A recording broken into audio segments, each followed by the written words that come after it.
Hey guys, welcome back to the WODdoc Project 365, episode 1574. Guys, if you're following along on YouTube, jump on over to thewoddoc.com and check out all the full-length videos that we have there. What we're doing today is trying to help out those of you that are having difficulty building Toe2Bar.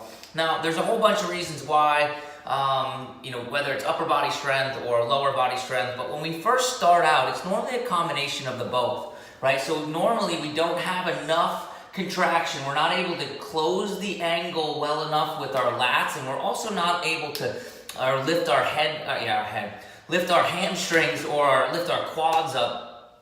Our hips is the word I'm looking for. Lift our hips up high enough to be able to close that gap and be able to get the bar to our toes to touch the bar.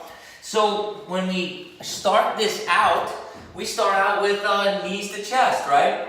But when we start and we do knees to chest, here's what typically happens. My butt travels backwards, right? Like this, and I get stuck here, which is great. It's a great way to start out, okay? But what I'm gonna suggest for you to do, to isolate the mechanics, to isolate the strength work into the lower abdominals and the hip flexors, which you're going to need to be able to get your toes all the way up there, I suggest bringing a bar, setting yourself up so that the bar just sits at the back side of your buttocks and the lower side of your hip.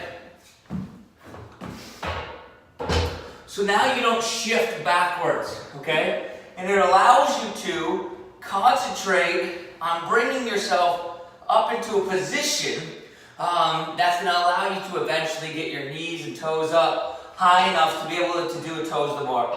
So what we're going to do here is we're going to concentrate on my hands are going to be driving forward anteriorly towards going over top of my head. At the same time, my butt is going to be supported by the bar that I just set up, and my knees are going to be raising. So I'm going to be contracting through those lower abdominals. And I'm going to end up into a position that looks like this. And it's going to be much more repeatable. And what I'm doing here is I'm training my grip strength, and I'm able to train my lower body strength at the same time. So it's not the end all be all, but it's a great option for you guys out there building towards your Toe2Bar, okay? So try it out.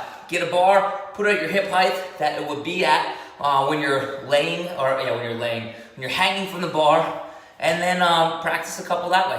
Questions, comments, guys, post it below. Otherwise, we are here each and every day optimizing function to optimize performance.